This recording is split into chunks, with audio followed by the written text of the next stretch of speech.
Olá meus amigos, olá meus irmãos, que a paz do nosso eterno Criador esteja sobre a vida de todos. Estarei gravando um áudio aqui interessantíssimo sobre as cartas para as igrejas do Apocalipse. Gostaria que você meditasse com muita calma, analisasse com muita calma mesmo. Assim como os alimentos que a gente come, é o nosso corpo que separa o que é bom e o que é ruim, o que vai nos fazer mal, assim também o seu entendimento agora, após ouvir essa mensagem, ele vai mostrar para você o que é de fato aqui que é proveitoso. Eu tenho certeza que você talvez nunca ouviu uma mensagem como esta que você vai ouvir agora. Porque, gente, eu tive uma compreensão espiritual sobre essas cartas que são incríveis. Claro que eu teria que gravar uma parte 2 depois com detalhes das cartas, mas eu queria passar agora uma lógica de entendimento que eu acredito que vai te ajudar a ler essas cartas com uma visão muito diferenciada do que nós aprendemos a vida toda. Não estou dizendo que eu estou trazendo uma novidade, eu creio que isso já está na mente de muitas pessoas sem elas perceberem que entende isso. Mas agora, eu creio que dando a receita vai ficar mais fácil de outras pessoas também compreenderem desta forma. Uma forma espiritual de entender tudo isso. Vamos lá. Eu sempre, quando frequentava os templos religiosos, quando chegavam estudos sobre essas cartas às igrejas, a gente tem duas vertentes que o sistema religioso ensina. A primeira é a carta direcionada exclusivamente a igrejas lá da Ásia, ou seja, são igrejas que eram físicas, né? Tinham seus pastores, porque eles colocam ali, quando a carta é direcionada ao anjo da igreja, eles colocam que esse anjo é o pastor da igreja, né? Então a primeira vertente, a primeira linha de raciocínio é esta questão, que foi direcionada a igrejas físicas, locais. E principalmente eles fazem a gente entender que são locais como o de hoje, locais onde se concentram várias pessoas e tem um líder ali. O que de fato não combina muito com a linha de raciocínio do Messias, quando ele dizia que ele seria o único pastor na graça, não haveria outro, né? Ele deu alguns para pastores, como Paulo afirmou, na velha aliança. Na nova aliança, ele se torna o único pastor para não haver mais liderança entre um e outro. E como se entender isso de uma forma muito clara e objetiva? É simples. Se na graça nós somos sacerdotes, não temos mais um intermediário entre nós e o Pai, então por que o Pai vai falar com um pastor, alguém que é levantado para ser pastor, independente se é dom ou não, como muitos dizem que é dom, mas se fosse dom não cobravam? Eu até entendo que possa existir assim esse sentimento pastoral em alguém e exercer isso de uma forma como dom, mas tem que ser gratuito. Porque dom não se cobra, não se tem salário, você está entendendo? Não se faz discípulos para si. Então assim, quando fala lá de que ele deu uns para pastores, realmente não tem muita lógica de acordo com os ensinamentos do Messias, porque ele veio nos comprar para sermos agora sacerdotes e temos um contato direto com o Pai. O Pai não fala mais com alguém para depois esse alguém falar conosco, como muitos dizem, vou para a igreja para ouvir a palavra de Deus. Não, a palavra do Pai está em nós. Ele nos comprou para sermos o seu templo. E quando somos o seu templo, ouvimos a sua voz diretamente em nós e não mais de homens. Aí talvez você diga, irmão, mas é aquela passagem que fala que a fé vem pelo ouvir e ouvir a palavra de Deus. Não é ir numa igreja? De forma alguma. Ouvir a palavra de Deus é você estar conectado a Ele de forma espiritual, o seu espírito conectado a Ele, e aí automaticamente você ouve a sua voz 24 horas por dia, cumprindo o que Paulo fala sobre orar sem cessar. Como é que você vai orar sem cessar dentro de um templo? Você só consegue orar sem cessar se buscar o Pai de forma espiritual, conectado nele 24 horas e ouvindo a sua voz, dizendo para você, não faça isso, não faça aquilo outro. E quando você o obedece, você então vai aumentando cada vez mais a sua fé, ao ponto de você se tornar a cada dia mais espiritual, ou seja, ser como a luz da aurora, ir brilhando, brilhando, brilhando, até ser dia perfeito. E vale a pena ressaltar que o próprio Messias disse, a minha casa será chamada casa de oração, e essa casa somos nós. Tem um áudio no canal falando sobre isso, bem explicadinho, dá para entender nitidamente que ele se referia a nós como a sua casa, ao seu corpo, né? E não um local físico onde as pessoas têm horário marcado para ir lá orar, né? São pessoas que oram uma de frente para outra, oram, é como se orasse em pé ainda na sinagoga, porque ele disse que não era para orar em pé mais na sinagoga, mas era para orar no quarto. E eu já comentei em vários áudios que quarto é local de intimidade, aonde nós nos relacionamos com o Pai. Por que no quarto na graça? Porque a graça ela é o casamento entre os espirituais e o Pai. E só se relaciona no quarto quem de fato se casou com o Pai. Quem não se casou ainda continua se prostituindo por aí, orando para todo mundo ver nas esquinas, né? Sentado nos melhores lugares para ser ovacionado pelos homens. Ou seja, não mudaram os seus hábitos do que o povo fazia na velha aliança. Continuam fermentando com o engano de buscar um Deus espiritual de forma visível, de forma carnal. E aí acaba se cumprindo o que o Messias fala lá, se eu não me engano, em Lucas 16, né? Ele fala assim que em caso de adultério, o noivo pode se casar com outra. E ali ele está falando dele. Quem era que estava em adultério? Israel. Israel estava buscando Deus nos montes, nos templos, e o Pai disse através da boca dos profetas que o Criador dos céus e da terra não habita em templos feitos por mãos de homens. Basta você ler. Abra sua Bíblia e agora dá uma pausa no vídeo. Isaías capítulo 66, verso 1. Assim diz o Criador, o céu é o meu trono, a terra é a escabelo dos meus pés. Que casa vocês edificariam para mim? Que lugar seria um lugar para o meu descanso? A minha mão fez todas as coisas e assim todas elas vieram a existir, diz o Criador. Mas eis que eu olharei para o humilde, contrito de espírito, que treme diante da minha palavra. Olha só, então na verdade ele está deixando claro aqui o profeta que o Pai nunca habitaria dentro de uma casa física, de um templo físico, como o povo de Israel estava tentando naquela época construir. E ele falou, o Pai não habita. E a boca do Pai eram os profetas naquela época. Por isso que o Messias disse, Jerusalém, Jerusalém, terra que mata os profetas. Por quê? Porque quando o Messias veio, estava todo mundo buscando no templo, estavam buscando nos montes, e os profetas cansavam de dizer que o Pai não estava nesses lugares. Mas o povo insistia. E por quê? É só você ler capítulo 16 de Lucas. Ali quando o Messias fala que em caso de adultério o noivo pode se separar da sua noiva, perceba no contexto todo. Ele está jogando na cara dos líderes religiosos que eles estavam sendo cafetões, eles estavam sendo ali os culpados por Israel estar toda prostituída. Leia lá a parábola, ele diz a parábola do mordomo infiel. Quem era ali o mordomo? Eram eles, foram chamados pelos anjos. Estevão em Atos 7 ele chega a falar isso.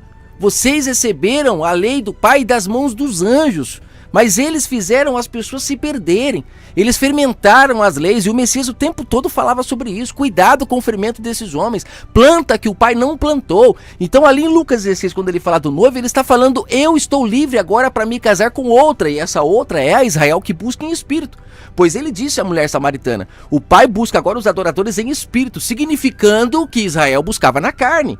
E ele falou, agora só quem buscar em espírito é que será aceito. Os verdadeiros adoradores, pois não serão mais carnais, buscarão o Pai em espírito, não precisarão mais ver para crer. E está escrito que bem-aventurados são os que não precisam ver para crer, minha gente. Olha que coisa linda, não precisam ver. Então quem é que precisava ver? Israel. É o que o Pai vem dando de mensagem o tempo todo, falando que eles precisavam ver, por isso que até o Messias veio em carne. Então assim, nós temos que ter esse entendimento de que na graça é mais bem-aventurado quem não precisa ver para crer. Buscam pela fé, como eu gravei um áudio sobre a fé. O que é buscar o Pai pela fé? É como está escrito lá em Hebreus 11. Abraão, por que foi o pai da fé? Porque nunca ninguém chegou nele e falou, olha, sai do meio da parentela. Foi o Pai que falou, ele ouviu a voz do Pai, adorador espiritual. Abel, quem disse para Abel, Abel, oferece um sacrifício bom para mim? Não, ele por si só ouviu a voz do Pai e ofereceu o melhor. Até me desculpe no último áudio que eu falei, eu troquei ali Abel por Caim, me desculpa, mas no contexto dá para entender que Abel foi mais bem aceito pelo Pai. E ninguém disse para ele, você tem que fazer assim, assim, assim, você tem que ir no culto, tem que fazer aquilo, aquilo outro. Não, ele por ser bom, uma pessoa justa, honesta, como Estevão testifica dele, o justo Abel lá em Atos 7, ele por ser assim, o Pai o aceitou. E Caim por ser mau, o texto é claro, leia, Gênesis 4, se eu não me engano, ele fala que o Pai não aceitou Caim porque Caim era mau. Então você percebe que por isso que eles foram escolhidos para serem espirituais. Quem foi que mandou Moisés ir lá e defender o hebreu? Ele em si, ouvindo a voz do Pai, não aceitou ver a injustiça e foi lá defender o rapaz. E ali começou o chamado de Moisés, não na sarça. Na sarça foi o Pai chamando e dando o plano para ele. Mas ali quando ele defende o hebreu, quando ele se coloca na frente para defender, quando ele mata o egípcio, ele estava ali defendendo uma pessoa que estava sendo maltratada. injustiçado, assim como todo o povo de Israel. E depois o Pai coloca ele então como juiz, como um homem preparado para tirar todo aquele povo, porque no meio de uma multidão toda, só ele foi capaz de se colocar na frente de um injustiçado e dizer: chega, acabou a palhaçada. Agora vocês vão ter que se ver comigo. Ele se colocou na frente. Você está entendendo? Por amor à verdade, por amor ao próximo, ele se colocou na frente ali para defendê-lo. E nesse momento se cumpre o que o Messias falou: quem morrer por amor à justiça é digno de mim. Ele colocou a vida dele ali naquele momento à prova. Podia ser morto, mas naquele momento ele foi digno de receber a palavra do Pai e então ser escolhido para retirar o povo de Israel da mão daqueles opressores, daquelas pessoas que estavam oprimindo eles para viverem bem no suor alheio. Então, voltando aqui para a gente dar a segunda linha de raciocínio, o Messias, quando ele fala que o noivo pode procurar outra em caso de adultério, ele estava se referindo a Israel, que estava prostituída, e ele veio para eles não a aceitaram, né, porque estavam se divertindo com os seus amantes, adulterando. Então aí ele fala para os líderes na parábola do mordomo infiel: vocês não foram fiéis ao nosso Criador do Universo, vocês fermentaram a palavra e o povo de Israel está tudo prostituído por culpa de vocês. E no final da parábola diz que eles riram dele, zombaram dele quando ele contou essa parábola. Mas sem eles perceberem, eles estavam perdendo a mordomia deles. Estava sendo passada mordomias para outros. E quem eram esses outros? Eram os nascidos do Espírito. Não pense você que são os gentios, porque tem muito gentio se contaminando com a mulher repudiada, porque ele mesmo diz: quem se contamina, quem se relaciona com a repudiada, ou seja, a mulher que foi abandonada pelo noivo, está em adultério. Então hoje tem muitos gentios, muitos templos por aí com a Arca da Aliança, com castiçal, com sacerdote, com um monte de práticas que foi necessária para Israel, com batismo na água física, com pãozinho físico. E este povo que está praticando essas obras estão mantendo o povo na carne, precisando ver para crer. E por quê? Porque eles ganham dinheiro, continuam lucrando. O Messias disse em Marcos 12, como eu já falei muitas vezes, que estes homens que o mataram, eles iriam viver da herança dele. Leia a parábola da vinha. Ele disse para aqueles homens que também são os cafetões lá, que depois ele acusou eles de terem contaminado a sua noiva, e ele estava agora abandonando Israel por culpa daqueles homens, e ele estava indo buscar a Israel espiritual. Mas lá na parábola da vinha ele fala: vocês me matarão, deixando claro que ele foi morto pelo sistema religioso da época. Esse negócio de que ele entregou a sua vida é claro, como está escrito lá em João. Ele entregou porque ninguém pode tirar a sua vida. Mas ele foi morto porque aqueles homens estavam tão contaminados, estavam tão fermentados, que eles não conseguiam reconhecer o verbo da vida e o mataram. Sabe? Crucificaram o autor da vida, enganados porque estavam sendo fermentados. Era cego guiando cego. Aquele povo que estava na época do Messias já tinha ficado cego por causa de outros cegos que haviam vindo antes e fermentado tudo. E quando o Messias chegou, eles já não reconheciam mais. Então olha que forte que é isso. Na parábola da vinha ele fala: vocês me matarão para viver da minha herança. E esse viver da herança é quando? Antes da morte dele ou depois? É depois, gente. Vamos pensar. Depois que matassem ele, viveriam da herança, e é o que está acontecendo hoje. Esses homens lucrando com a morte do Messias. Eu tenho um áudio no canal falando por que o sistema foca tanto na cruz. É porque eles lucram com a cruz. Eles fazem os seus impérios através da cruz. A prostituta, ela fica poderosa através da cruz. Oh, meu eterno Criador, que mensagem forte, gente. Agora a segunda linha de raciocínio é a linha de raciocínio de que as 7 igrejas do Apocalipse não eram locais físicos. Eram igrejas, né, que representam tempos. Não sei se você já ouviu falar, estou falando apenas o que se fala no sistema religioso até agora. A primeira linha de raciocínio é aquela onde as igrejas eram locais físicos mesmo.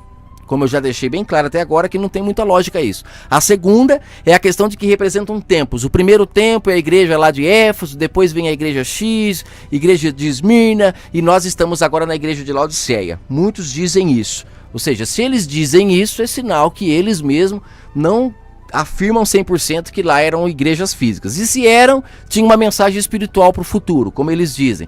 Beleza, mas agora nós precisamos parar e pensar no seguinte: todas as pessoas da nossa época, elas estão no mesmo barco?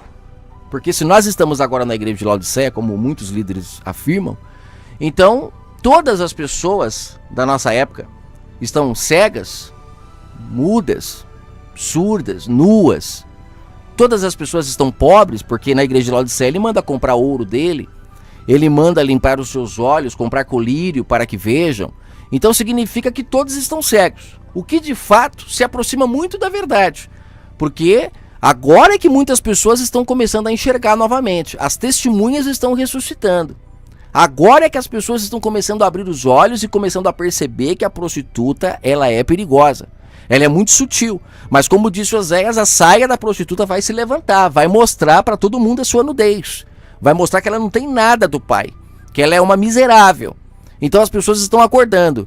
Essa segunda linha de raciocínio, ela até faz um pouco de sentido. Se você achar que eu estou falando um pouco rápido, volta e ouça de novo, porque um áudio desse não dá para gravar muito lento não, porque, gente, é muito forte essa mensagem. Eu estou aqui, tomado aqui para falar essa mensagem, porque ela é muito interessante. Então, a segunda linha de raciocínio, ela é a questão de que nós estamos na época da Laodiceia. Agora, e a terceira linha de raciocínio, que é uma linha que eu vou levantar agora aqui, que eu acho que você vai gostar. Uma linha que faz um sentido muito grande. Para e analisa comigo a partir de agora essa terceira linha de raciocínio. Se você não entendeu até agora o que eu falei, volta, ouve de novo, para você então adentrar comigo agora na terceira linha de raciocínio, que para mim é a mais convincente de todas. Primeira linha de raciocínio. Igrejas físicas com seus pastores, e João mandou a carta só para elas. Nós aqui não fazemos parte daquelas igrejas. Segunda linha de raciocínio. Nós estamos na era de Laodiceia, a última etapa, aonde todo mundo é igual, de acordo com o que muitos dizem. Então, se nós estamos na era de Laodiceia, então significa que a época de Esmirna, de Éfeso, a linha de conduta era aquela. Por isso que eu falei que tem que gravar uma segunda parte para a gente estudar a linha de conduta de cada igreja, para a gente entender. Então nós estamos na época de Laodiceia. E agora vem a terceira parte, que é uma questão de nós pararmos e pensarmos. O número 7 é o número da perfeição. Quando ali é dito para João para ir às 7 igrejas, pode representar, analise comigo, pode representar a totalidade. E esse número 7 representam 7 tipos de espíritos. Porque o espírito conduz o corpo, ele comanda. O mundo espiritual, ele comanda o mundo físico. Tanto é que você não faz nada antes de pensar. Primeiro a mente pensa, depois o corpo age. É o espiritual que comanda. Então quando você está muito fermentado na sua mente, o seu corpo ele obedece. Então nós somos primeiro espirituais, depois carnais. Tente rir quando o seu entendimento está pensando em uma história muito triste. Quando você está muito triste, você não consegue rir. Você pode dar aquela risada falsa, mas aquela risada natural você não dá. Por quê? Porque o seu corpo obedece o que a sua mente diz. Não adianta você estar alegre, rindo, e de repente alguém contar uma história triste achando que você vai chorar. Não vai. Por quê? Porque a sua mente está alegre. E o seu corpo, a sua boca, os seus olhos, ela obedece o que acontece na mente. Então primeiro vem o mundo espiritual. E Paulo fala lá em Hebreus 11, verso 3, que o mundo que existe foi feito do mundo invisível, do que nós não vemos. Então precisamos primeiro entender que existe o mundo espiritual. Então quando ele fala ali as 7 igrejas, será que ele não está se referindo a 7 tipos de espírito? Pessoas que o seu espírito não estão perfeitos diante do Pai, que precisam se consertar? Porque se você parar para analisar, todas elas tinham uma brecha. Então quando ele manda a carta para essas 7 igrejas, ele pode estar mandando essa carta para 7 espíritos, 7 pessoas, tipos de pessoas diferentes. Não sei se você já encontrou alguém que pensa igual você. De repente, essa pessoa que pensa igual você, ela faz parte de uma dessas igrejas. Não sei se é Esmirna, se é Éfeso, não sei qual. Precisaria ler depois com calma, todas elas, para você ver em qual você se encaixa. Mas o interessante é que a impressão que dá é que é um grupo de pessoas que desde aquela época o pai sabia que existia na face da terra e ele manda uma carta. E o engraçado é que ele diz que cada um desses espíritos, ou seja, cada uma dessas pessoas, ela tem um anjo próprio. Mas esse anjo próprio não é um pastor de uma igreja. Por quê? Isso vai contra o ensinamento de toda a escritura que diz que o Pai não habita em templos feitos por mãos de homens, ele habita em nós. Então quando ele manda uma carta a uma igreja, ele está mandando justamente uma carta a uma pessoa.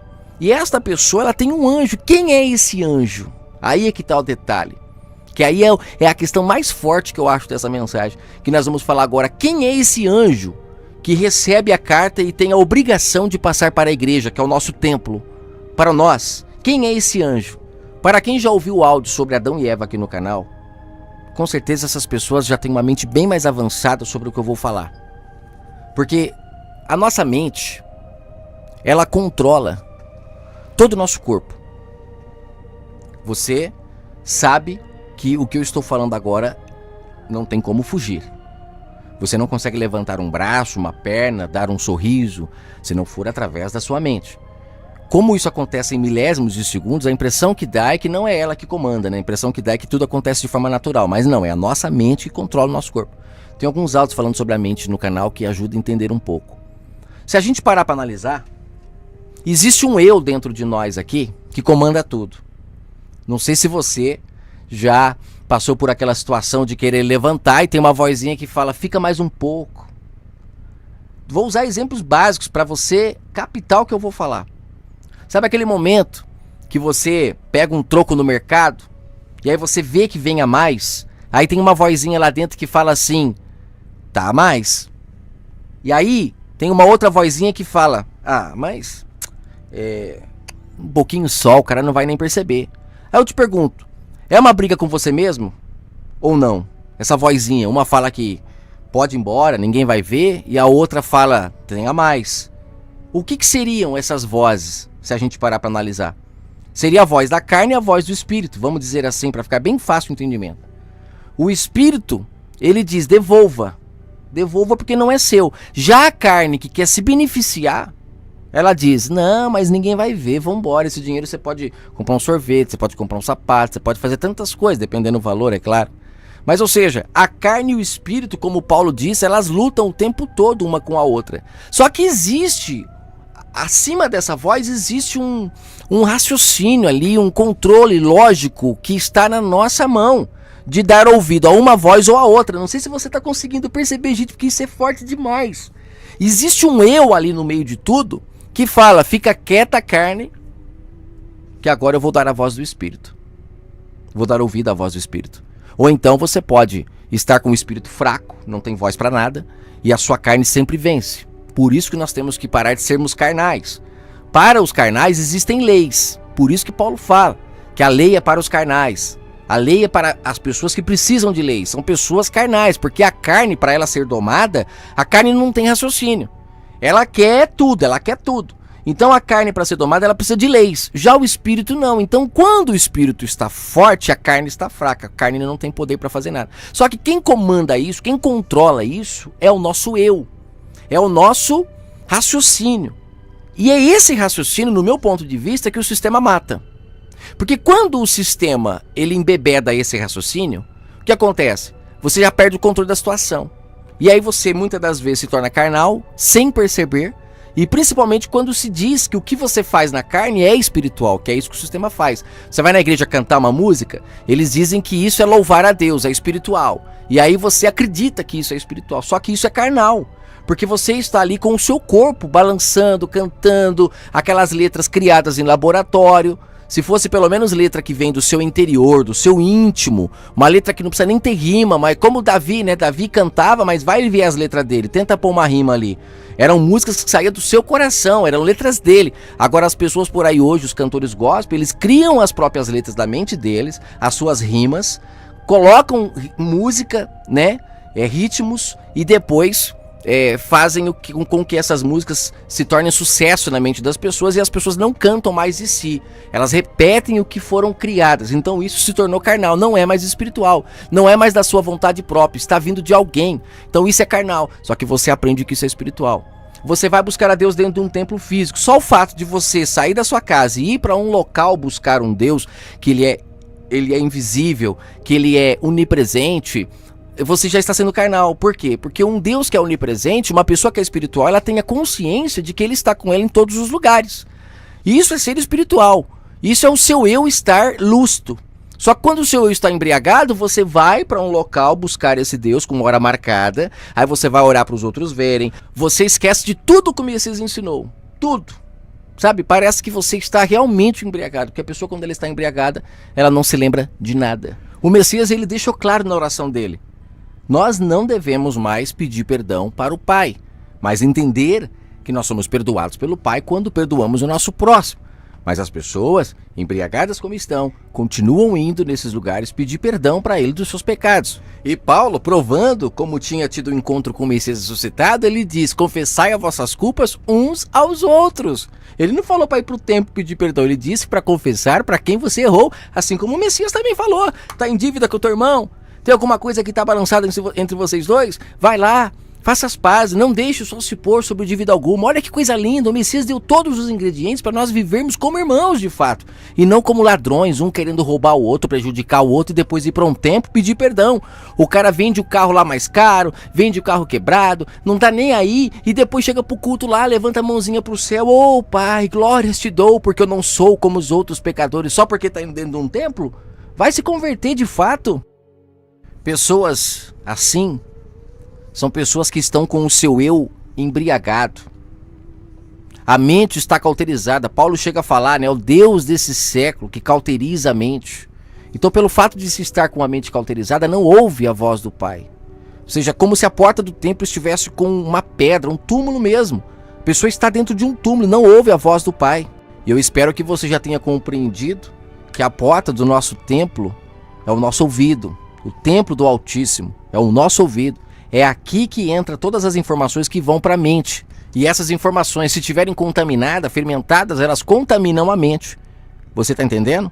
Por isso que está escrito que a fé vem pelo ouvir. Quanto mais ouvimos a palavra pura do Pai, mais a nossa mente fica fortalecida. E com isso, a carne não tem poder sobre o espírito. Agora, quando a pessoa ouve palavras fermentadas, o eu dela, a mente onde o Pai comanda, o templo dele, onde ele está assentado, mas muitos estão sentados com o anticristo, palavras contrárias do Messias, esse eu está embriagado. Por isso que a Bíblia fala, né? Não vos embriagueis com o vinho que há contenda. E o vinho que há contenda é o vinho da Babilônia, onde você se torna um bêbado 24 horas por dia, porque você está o tempo todo bebendo desse vinho, ouvindo louvores, principalmente louvores que levam as pessoas para a carne, né? Fico feliz em vir em tua casa, erguer minhas mãos e adorar. Louvor carnal. As pessoas ficam felizes em ir para um local, buscar um Deus que é onipresente, com hora marcada, cantar louvor, sendo que o tempo todo na palavra está escrito que louvar a Deus é ter uma vida justa diante do Pai. E o próprio Messias em João 5 disse que ele não aceita louvor de homens. E as pessoas são ensinadas dentro desses templos, ou seja, dentro dessas prostituições, que elas devem louvar a Jesus. E quando chegam lá, aprendem e fazem isso e começam a louvar a criatura no lugar do Criador.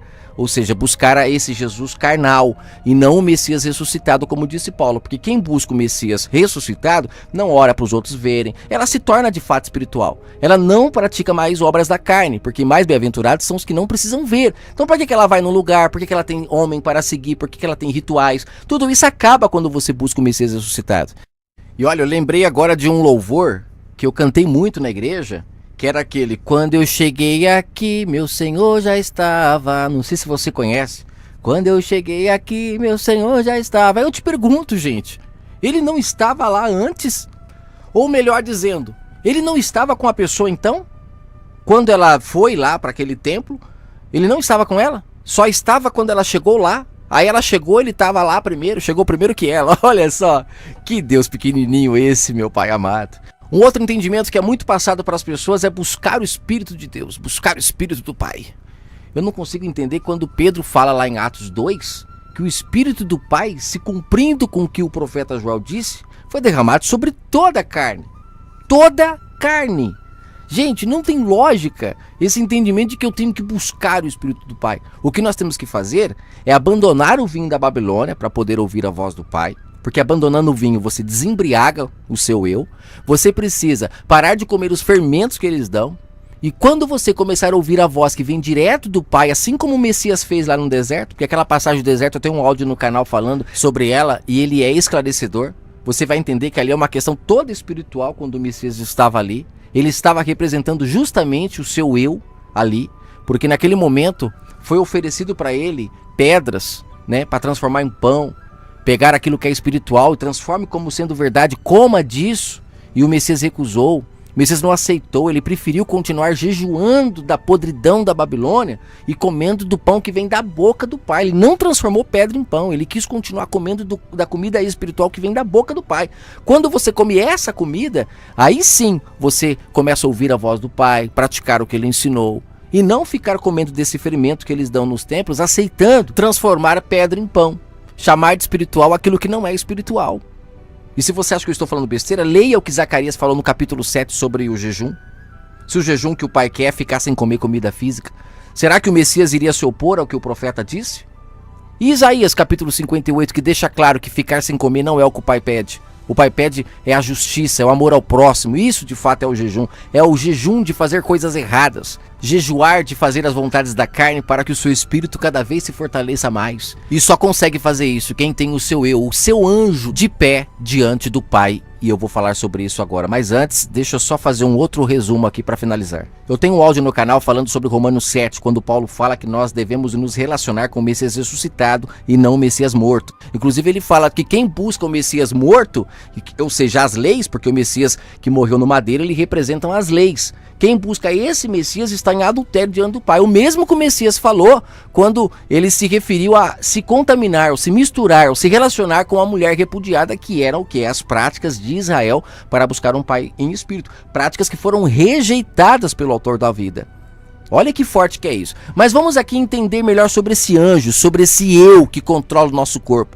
Porque essa carta, ela, no meu ponto de vista, ela foi direcionada ao nosso eu, o nosso anjo. Que quando esse anjo está conectado ao Pai, ou seja, ligado no templo celestial, nós temos um domínio sobre nossas vontades e desejos. Passamos a enxergar o mundo espiritual, carne e espírito, e com isso conseguimos vencer a guerra que existe entre essas duas forças, né, que estão em nós. Eu gravei no áudio sobre a passagem de Adão e Eva, a questão de que esta passagem pode ser uma parábola, onde o jardim é o nosso entendimento, local aonde o Pai, quando criou o ser humano, ele habitava. Por isso que ela fala que ele vivia ali no jardim com eles, né, com Adão e Eva. E esse Adão e Eva, ele pode representar ali o nosso eu, que tem poder de escolhas. Aí você vê o fruto, né, que eles não podiam comer, mas existiam muitos outros que eles poderiam. Paulo fala sobre essa questão dos frutos, quando ele diz frutos do espírito e frutos da carne. E você vê que Paulo deixa claro também que quando você come o fruto da carne, você morre. E quais são os frutos da carne? Ele diz lá em Gálatas 5, né? A imoralidade sexual, impureza, libertinagem, idolatria, feitiçaria, o ódio, discórdia, ciúmes, ira, egoísmo, dissensões, facções. Então você percebe que todos esses frutos são os frutos da carne. Aí a gente para e pensa, mas lá falou que era uma árvore, né? E nesta árvore continha o fruto proibido. Aí quando a gente lê Tiago fala no capítulo 1 ou capítulo 2, ele fala que o que dá luz ao pecado é a cobiça. Então, a cobiça, ela é o principal atalho para você pegar o fruto ali, o principal caminho para você pegar um desses frutos, que é a cobiça, a imoralidade, tantas essas coisas. Então quando você cobiçou, e lá o texto de Gênesis fala que a Eva viu que era desejoso para comer o fruto, e aí ela comeu, depois deu para o seu marido e tudo mais, a gente conhece a história. E existiam os frutos que se ela comesse, ela não morreria. Paulo chama também de frutos do Espírito. No mesmo texto ele fala sobre os frutos do Espírito, que ele chama de amor, alegria, paz, paciência, bondade, fidelidade, mansidão, domínio próprio. Então, se a gente parar para analisar, ele diz ainda que contra esses frutos não há lei. Ou seja, não há lei para quem é espiritual. Olha que interessante, gente, isso. Se a gente ainda se aprofundar mais um pouco, lá em Romanos, quando Paulo fala que acabou a lei, né, que agora estamos livres da lei, se a gente parar para analisar, por que ele diz isso? Ele está se dirigindo às pessoas nascidas do Espírito, às pessoas que agora buscam o Pai de forma espiritual. Elas começam agora a ter o Espírito dominando a sua carne. Aí elas não praticam mais as obras da carne, mas agora praticam obras espirituais, de amor, bondade, longanimidade, para com o próximo, é claro. E aí automaticamente essas pessoas, elas estão livres das leis, porque não há lei para quem é espiritual. Se você ama, você não vai roubar, você não vai matar, você não vai adulterar, você não vai prejudicar ninguém. Inclusive tem muitas pessoas que confundem, e eu também já confundi muito, aquela passagem quando fala que o diabo perdeu o seu poder na cruz. Ele perdeu o poder para aqueles que buscam o Espírito, para aqueles que não se embriagam mais, o seu eu não está embriagado.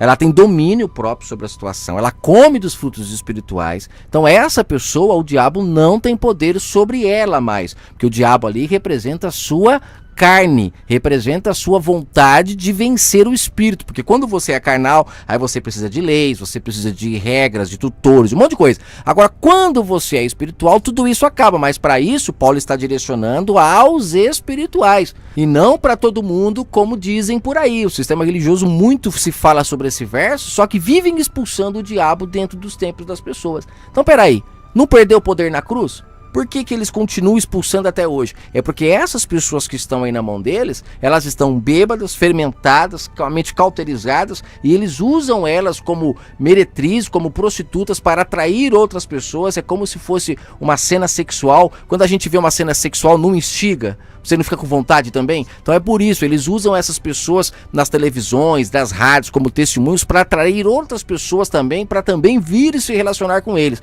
E quanto mais essas pessoas se relacionam com eles, mais distante do Pai elas ficam. Mais o seu anjo está embriagado ao ponto de não passar para elas as informações necessárias de que elas precisam buscar o Pai espiritualmente para poder então estar viva diante dele. Do contrário, está morta. Aí vem o Messias e diz: desperta até tu que dormes. Paulo fala e o Messias fala: aquele que crê em mim, ainda que esteja morto, viverá. E este morto é este eu. O eu está morto. E se a pessoa crer na palavra do Messias, esse eu ressuscita, ele se desembriaga, ele abandona toda a prostituição e ele começa agora de uma maneira consciente dominar a sua vida com um dos frutos que é maravilhoso, que é o controle próprio, né?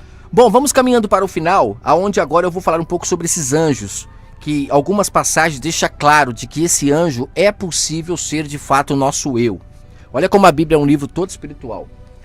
Foram usadas maneiras físicas de nós entendermos, né, para que nem todos pudessem ver. Mas o livro selado, ele é aberto àqueles que buscam espiritualmente. Inclusive tem uma passagem riquíssima sobre isso que eu estou falando, que está lá em Mateus 13, quando o Messias ele acaba de proferir uma parábola e os discípulos perguntam para ele, né, no verso 10 de Mateus 13. Olha que lindo isso daqui. Por que você fala por parábolas? Eles perguntaram para o Messias e ele disse: porque a vós é dado conhecer os mistérios do reino, mas a muitos não é dado. Ou seja, não é para todos entenderem. Olha que forte isso daqui. O livro está selado, só entende quem é espiritual. Quando se é espiritual, então automaticamente você abre os tesouros, ou seja, no caso é aberto os tesouros do céu para você. Forte isso, né? Será que foi essa a chave que o Messias deu para Pedro? A chave que abre os tesouros do céu? Nossa, gente, é fortíssimo, né? Quando se recebe então essa chave, né? O mundo espiritual é aberto aos nossos olhos e nós passamos a dar vida à letra, de fato, como Paulo disse, né, que a letra mata, mas o espírito dá vida. Quando somos espirituais, passamos a enxergar esse tesouro que de fato está escrito que aquele que encontra vende tudo o que tem para poder usufruir. É riquíssimo isso, gente, riquíssimo mesmo. Vamos lá, para caminhar para o final. Em Mateus 18, tem aquela passagem quando o Messias fala para não desprezar os pequeninos, né? E ali a gente aprende o tempo todo que ele está falando das crianças, literalmente. Já tem um áudio sobre isso no canal, mas vai ficar mais completo agora nesse áudio. O sistema religioso, eles como enxergam muito carnal, sempre foca que ali é criança. E não. Se você ler o contexto todo, primeiro, ele vai falar a parábola da ovelha perdida. Então quando ele fala dos pequenininhos, ele está falando de algo que as crianças têm que ele quer em nós. É uma comparação, criança, comparação com o que ele quer, uma parábola.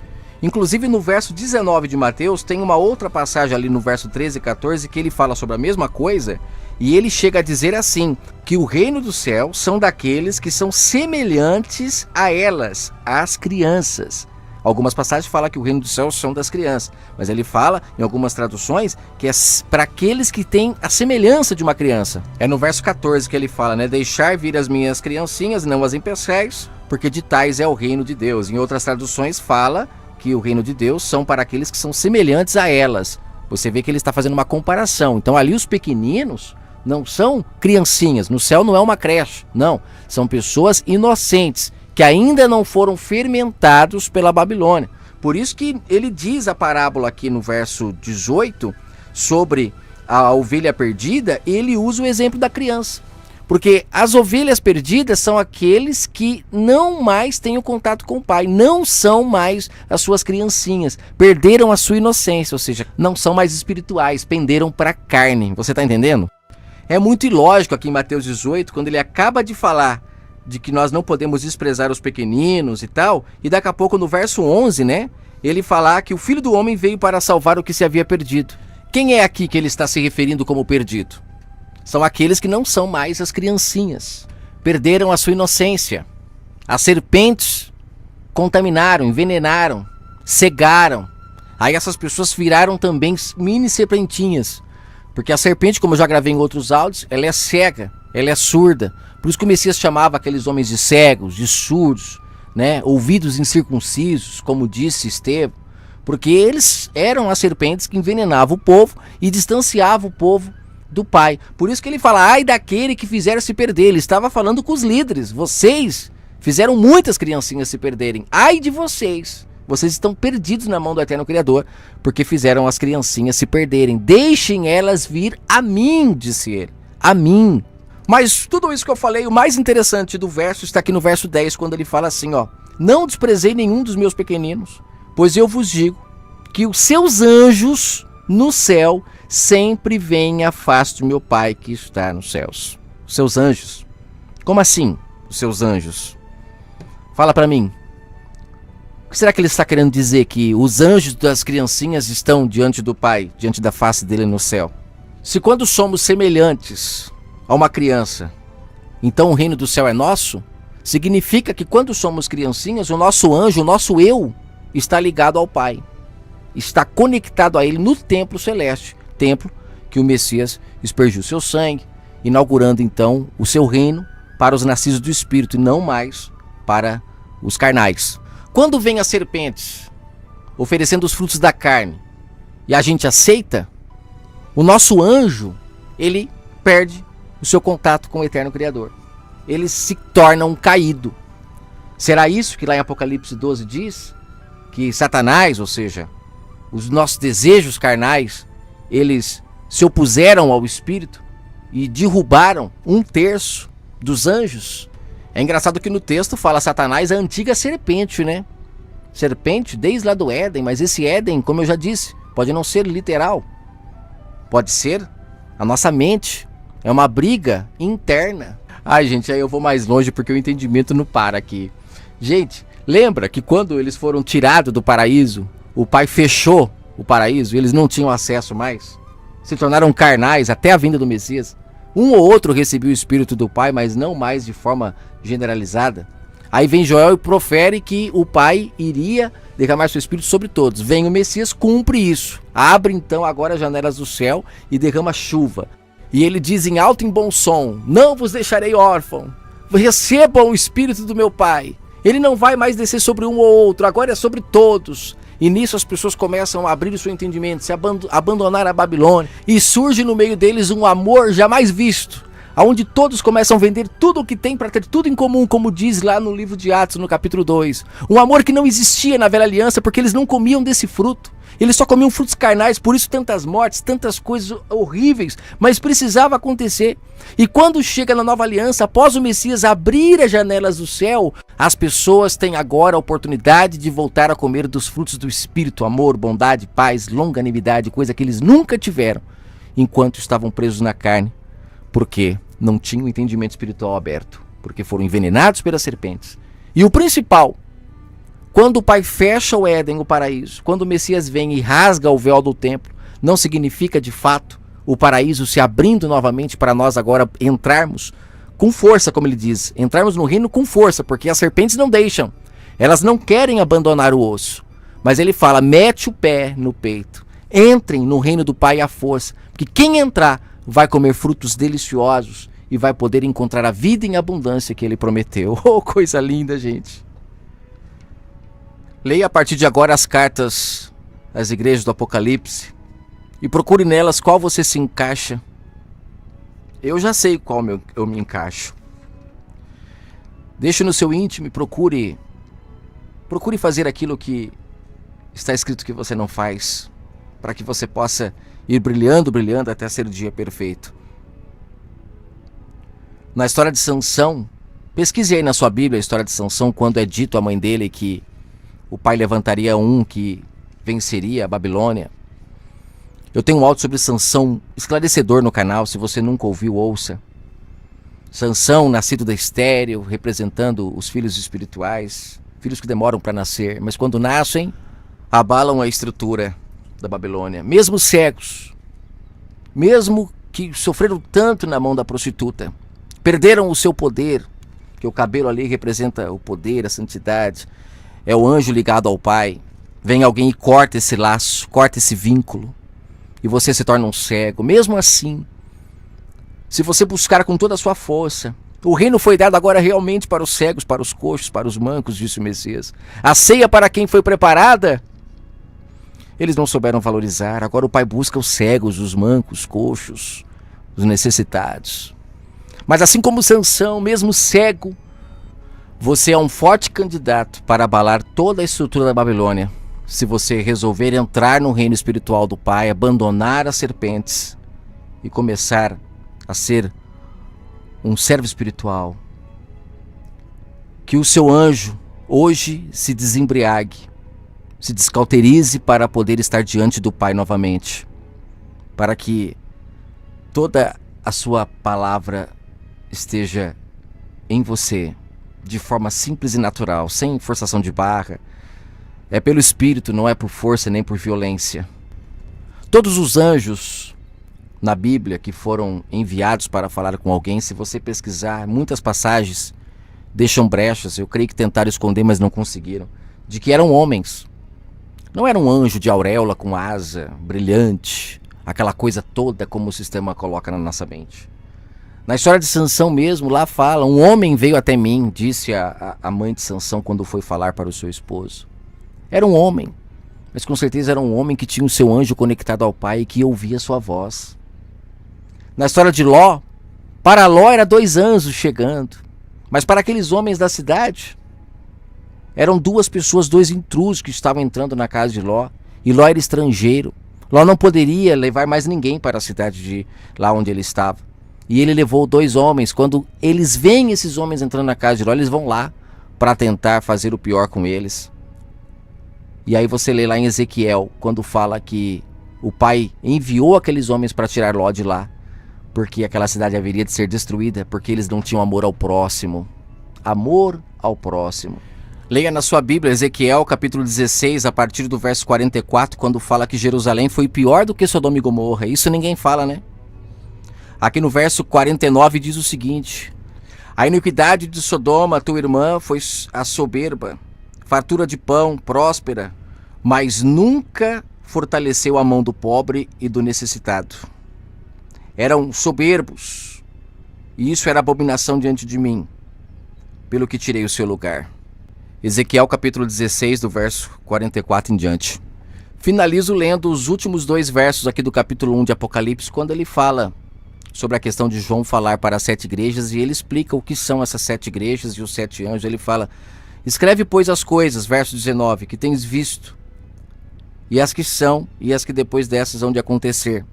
Eis o mistério das 7 estrelas que viste na minha destra, e dos 7 candeeiros de ouro. As estrelas são os anjos.